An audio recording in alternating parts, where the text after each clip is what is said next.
Eu quero começar com o tweet do Marco Rubio, secretário de Estado americano, falando justamente dessa designação do cartel de Los Soles, né? Olha lá. O Departamento de Estado americano pretende designar o cartel de Los Soles como uma organização terrorista estrangeira. Esse é o termo que eles usam para esse tipo de situação. Liderado pelo ilegítimo Nicolás Maduro, o grupo corrompeu as instituições governamentais da Venezuela e é responsável pela violência terrorista realizada por e com outras organizações terroristas designadas, bem como pelo tráfico de drogas para os Estados Unidos e para a Europa. O Trump tem sido muito firme nisso, né? Dizendo que todas essas ações são em combate ao narcotráfico, que também é o foco dos protestos lá no México. Então, tudo isso está meio que interligado. Antes de chamar o Rafael para a conversa, vamos ver o que disse o Trump, então, sobre a atual situação da Venezuela e quais poderiam ser os próximos passos. Update on Venezuela, Mr. President? On Venezuela update? No update on Venezuela. With the designation of that cartel associated with Maduro, does that mean that the U.S. government can target Maduro's assets or infrastructure inside Venezuela? It allows us to do that, but we haven't said we're going to do that. And we may be having some discussions with Maduro, and we'll see how that turns out. They would like to talk. You said Venezuela wants to talk. What does that mean? Venezuela would like to talk. What does it mean? You tell me. I don't know. You want to talk to them? I talk to anybody. I talk to you, right? I talk to anybody. We'll see what happens.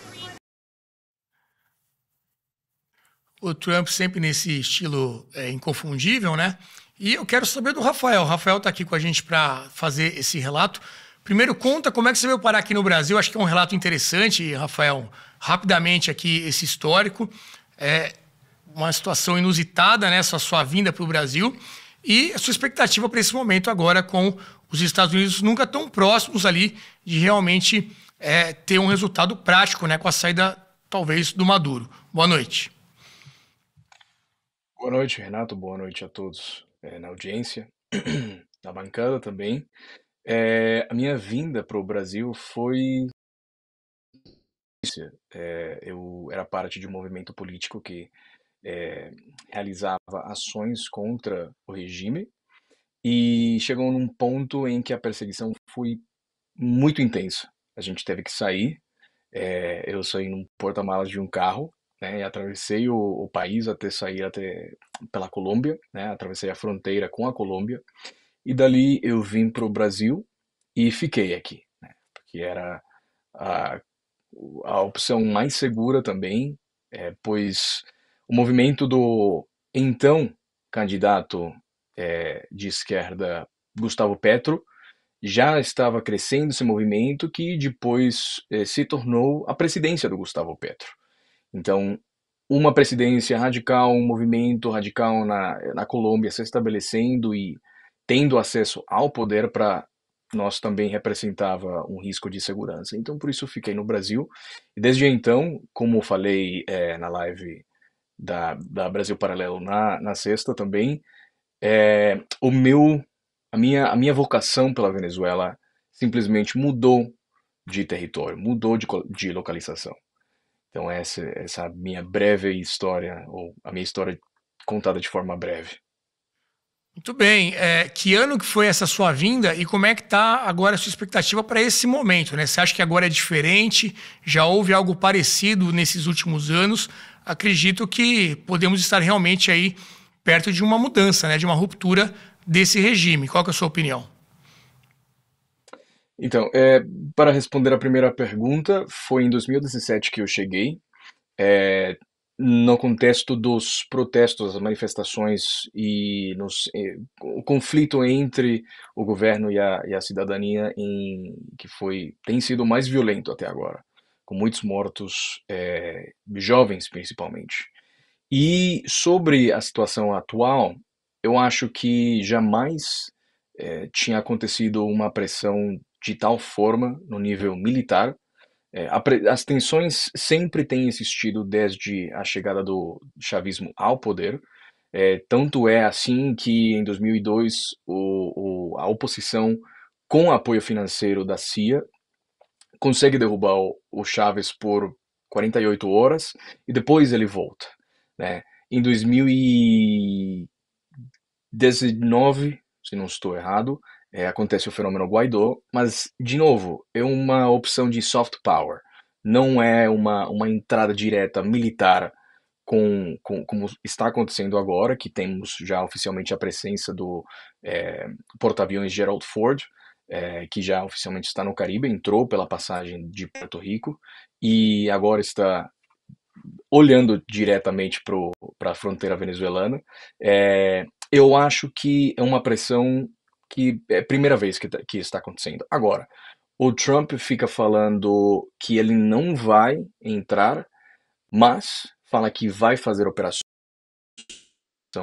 estilo Guerra do Golfo, pode ser operação de um grupo elite entrando no país, fazendo uma extração ou fazendo uma operação especial, cujos alvos são, obviamente, o Maduro e a elite do regime, né, que eu acho as duas possibilidades mais reais. Aliás, o Trump também falou que as operações que ele está pensando, que ainda está cogitando, não precisam de aprovação pelo Congresso. Então, acho que esses são os dois cenários mais possíveis. E talvez um sinal de que a coisa realmente está chegando aí no seu limite seja um vídeo que a gente teve acesso agora do Maduro, né, pedindo paz, chegou até a cantar ali John Lennon, a música Imagine. Vamos dar uma olhada neste vídeo que está circulando bastante. Segundo punto de trabajo, peace, peace, peace. Hacer todo por la paz. Como decía John Lennon, ¿no? Alfred Nazaret, ¿cómo era la canción de John Lennon? Imagine hospital.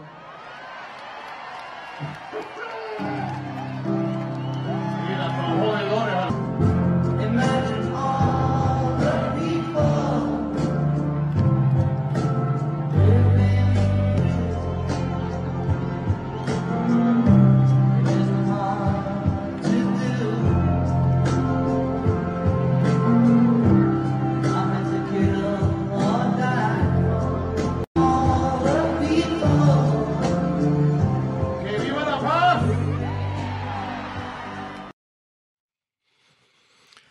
Christian Lobauer, Madurinho, paz e amor.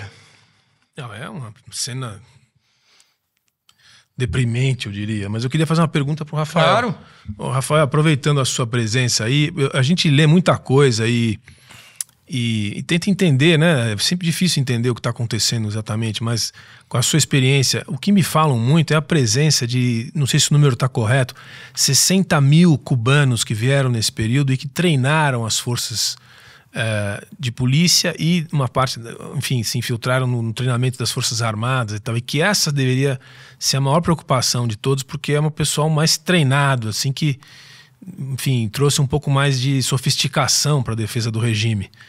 Além do que, me parece que se houver uma intervenção americana, tem que ter uma secessão nas forças. Se não tiver algum tipo de parte das forças que defina mudar de lado, não tem como você manter um regime novo, né? Você substituir o regime Maduro. Faz sentido o que eu estou falando?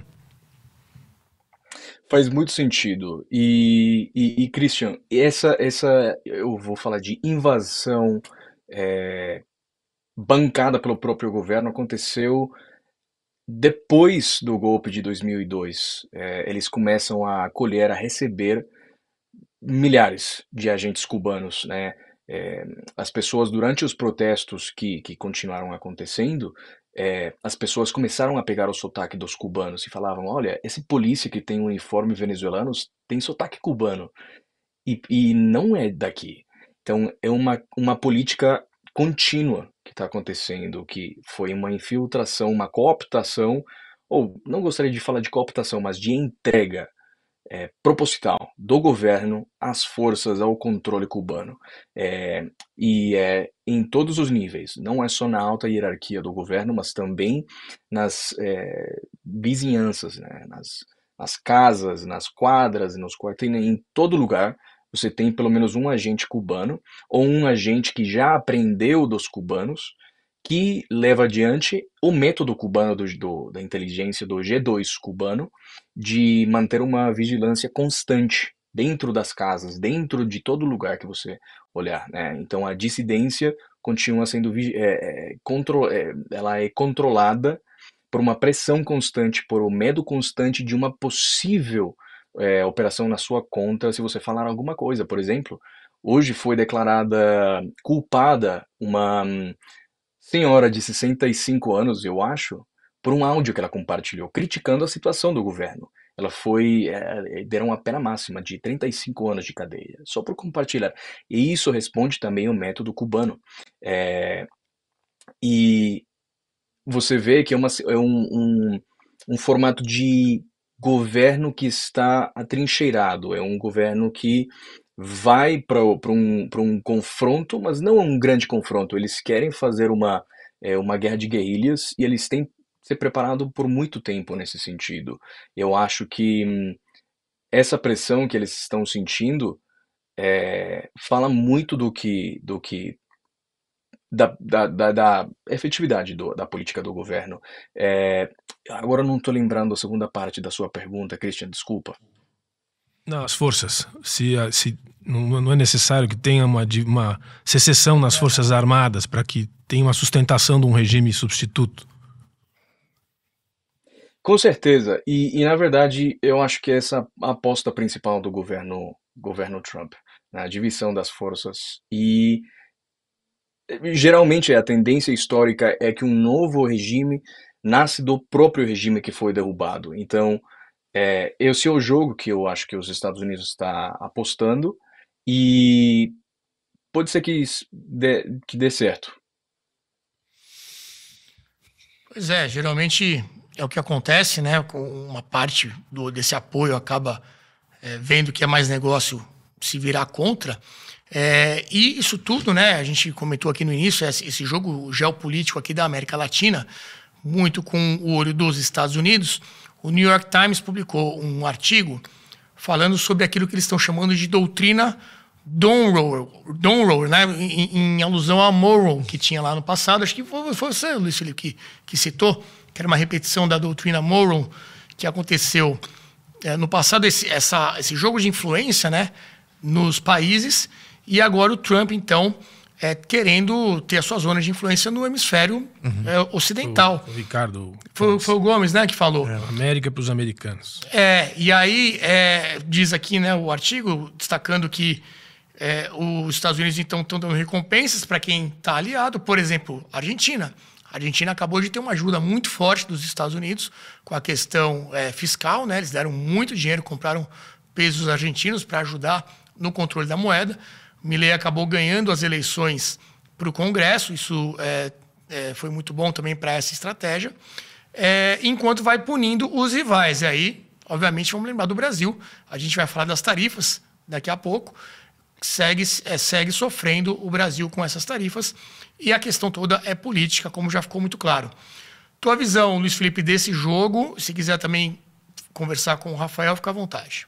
Sim, eu quero aproveitar o Rafael que está ali disponível e perguntar para ele na experiência dele com relação à convivência que ele teve lá e com essa ascensão do narcotráfico Los Soles, assim como o presidente Trump mencionou que foi importante para os Estados Unidos avaliar o cartel Los Soles como sendo um cartel narcotraficante terrorista que viabiliza todas essas ações que agora eles estão tomando.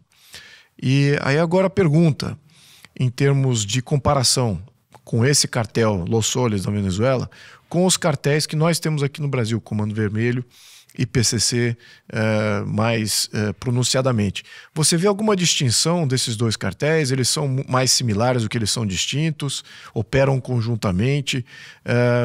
Imagino que seja uma questão de tempo que os Estados Unidos também extrapole essa decisão para o PCC e para o Comando Vermelho. O que você acha na tua conjectura aí, se há alguma... É tão distinto assim um do outro na tua experiência aí de Venezuela e Brasil?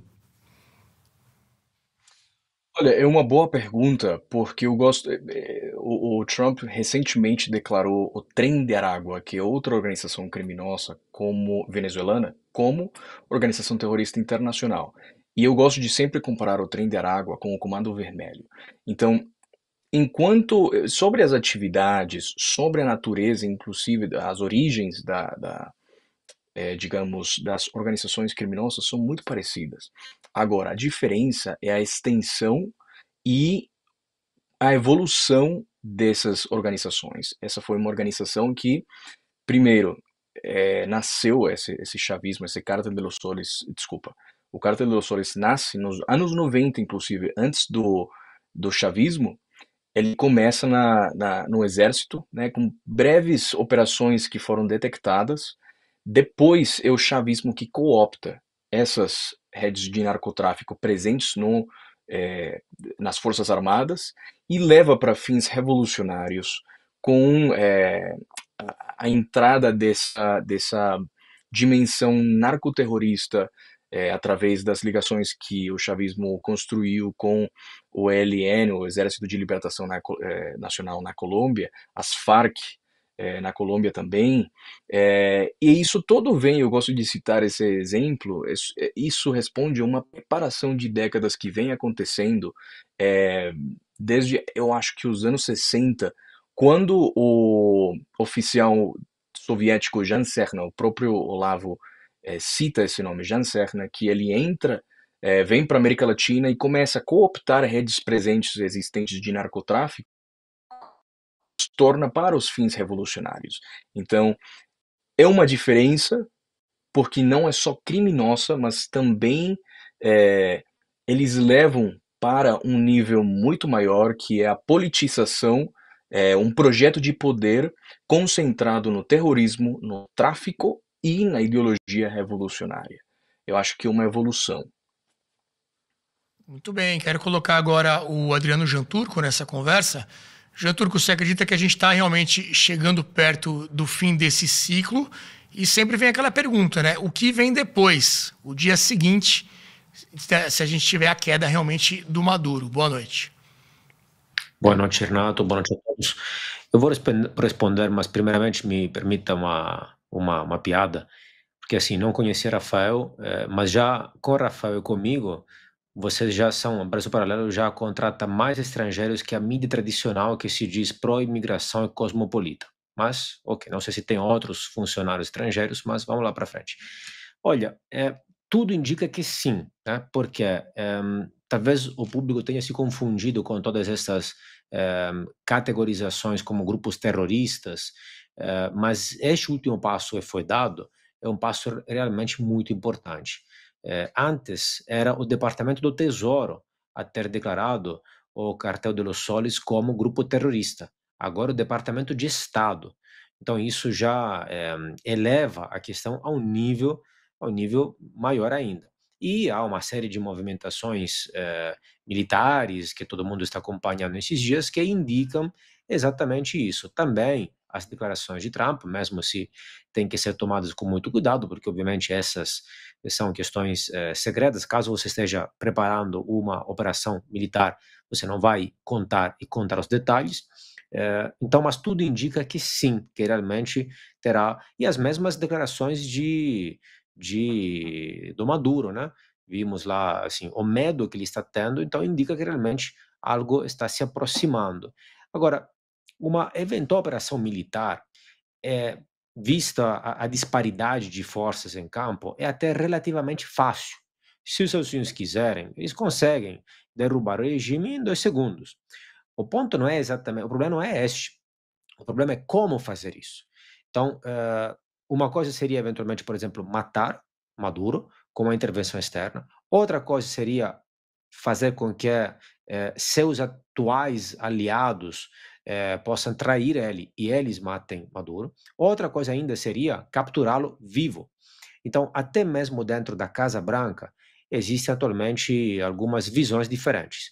Há um lado que acredita que o plano deveria ser capturar Maduro vivo e levá-lo para os Estados Unidos para ele responder à justiça americana, lembrando que ele hoje está já colocado como chefe do narcotráfico e procurado pela justiça americana. E há uma outra ala nos Estados Unidos, já nós falamos aqui, por exemplo, nas semanas passadas, da possibilidade de uma fuga de Maduro para a Rússia, para a Turquia ou até para o Azerbaijão. E há uma ala, poderia ser uma fuga mesmo dele, e há uma ala até que apoia este plano para que Maduro vá embora e dar uma saída honrosa a Maduro para que ele possibilite uma transição. Isso nos leva à questão mais difícil. A questão mais difícil é garantir uma transição pacífica e uma transição que funcione, que dure, que não caia de novo em outro regime ditatorial. Por quê?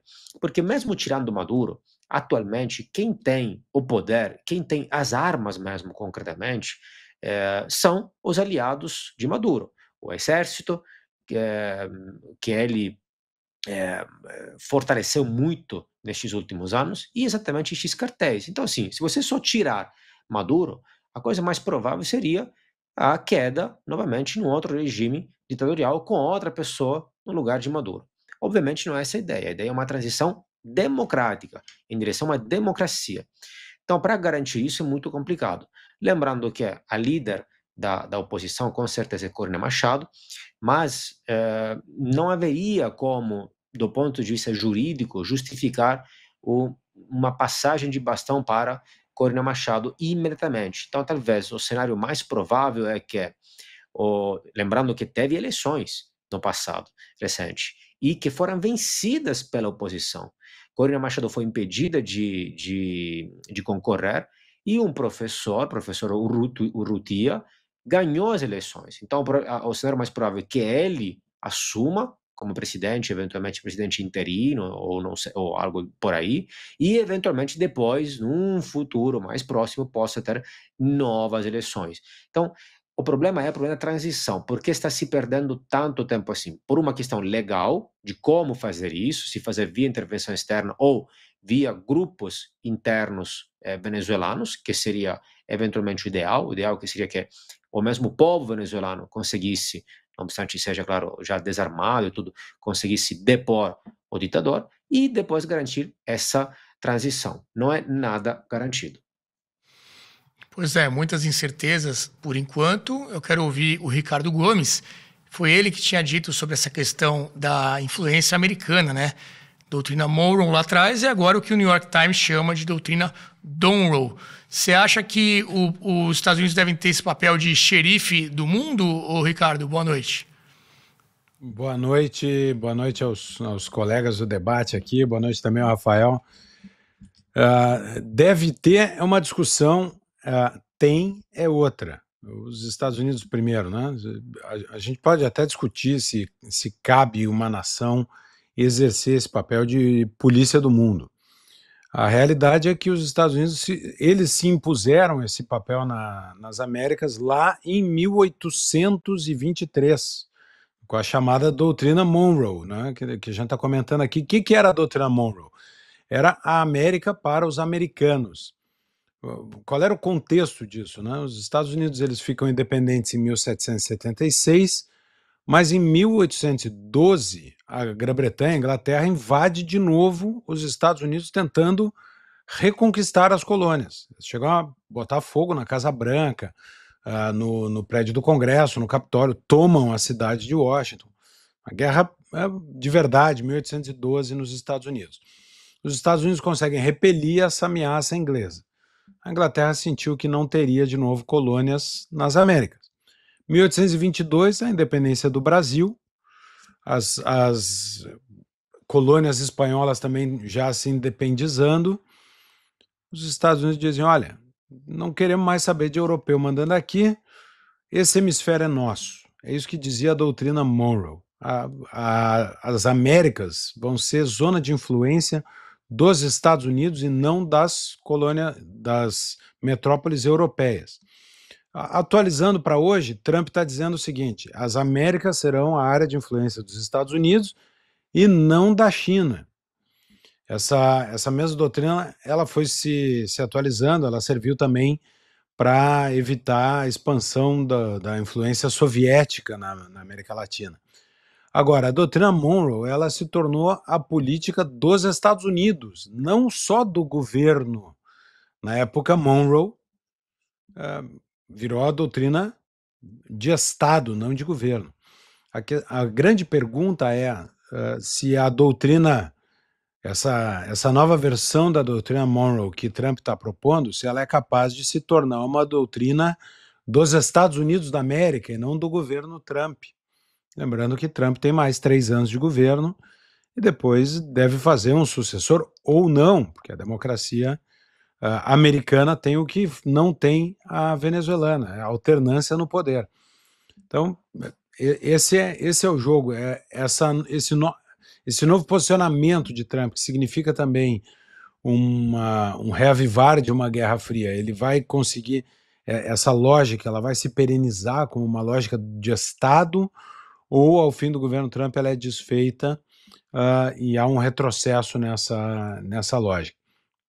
Não sabemos, vamos descobrir com o passar do tempo. Uma coisa é verdade, Maduro dançando, cantando, transparece a tranquilidade de quem já dominou tudo, Renato, ao seu redor.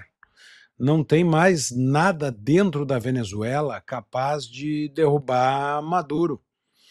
Já houve manifestações de milhões de pessoas em Caracas, já houve pressão de toda sorte, já houve, o Rafael comentou, já houve uma tentativa de derrubada violenta do governo Maduro. De dentro para fora parece que não vai mais.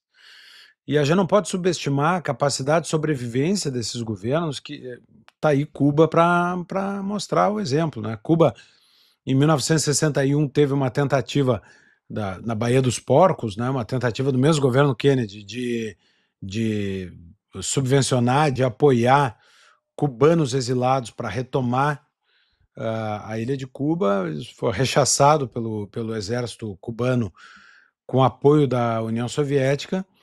Depois nunca mais se conseguiu quebrar essa muralha construída ao redor do castrismo, né? E a Venezuela parece estar, o Maduro parece dançar com essa convicção de que não há nada na Venezuela capaz de derrubá-lo. E por isso a entrada de Trump é uma grande mudança. Os Estados Unidos, a pergunta não é por que os Estados Unidos estão apertando a Venezuela agora. A pergunta é como é que os Estados Unidos ficaram silentes durante a ascensão, a instauração e o processo de conquista da hegemonia interna, de força, não de opinião pública, mas a hegemonia da força que Chávez e Maduro fizeram na Venezuela. O surpreendente é como os Estados Unidos deram espaço para a Venezuela virar o que virou com esse cartel de Los Soles. Sim, uma organização terrorista. Aliás, existe uma já bem documentada relação do narcotráfico venezuelano com o terrorismo islâmico, inclusive com ações do Hezbollah, com apoio de forças islâmicas dentro da Venezuela. Então agora essa declaração do Marco Rubio que está na tela chega em boa hora, né? O cartel de Los Soles é de Los Soles, é dos sóis, porque, ao contrário, os nossos generais no Brasil usam estrelas no ombro, né? General de 1, 2, 3 ou 4 estrelas. Na Venezuela são generais de 1, 2, 3 ou 4 sóis. Não são estrelas, são sóis. Ou seja, é um cartel que já leva esse nome porque tem o apoio, ele está imiscuído dentro das forças armadas venezuelanas. A dancinha de Maduro é a dança de quem olha para dentro do país e não vê força capaz de derrubá-lo. E a grande novidade é a pressão externa. Se Trump vai fazer uma ação furtiva, à la invasão de Baía dos Porcos, se vai promover uma ação de prisão de Maduro para levá-lo para ser julgado nos Estados Unidos, se vai haver uma missão mais à la 007, né, de assassination, não sabemos. O que sabemos é aumentou a temperatura, aumentou a pressão e finalmente os Estados Unidos decidiram se posicionar de forma mais incisiva com relação a esse regime, narco-regime proto-comunista com apoio islâmico no norte da América do Sul. Pois é, queria saber então do nosso convidado, né, o Rafael Valera, ele que é da Venezuela, veio para o Brasil escondido, retomando aqui o relato que ele fez no início do programa, está aqui há 8 anos, era de uma organização que fazia críticas ao governo naquele momento, e quero saber de você, Rafael, você acha que realmente não há outra saída que não seja alguma coisa vindo de fora, né? A Venezuela não tem mais condições de internamente resolver esse problema. E qual você acha que seria o melhor modelo, então, para essa transição, se algo realmente acontecer? Boas perguntas, Renato. Eu acho que a primeira é bem interessante porque concordo com o Ricardo. Diversas formas, diversos métodos foram aplicados na Venezuela e nenhum deu certo. Métodos internos, né?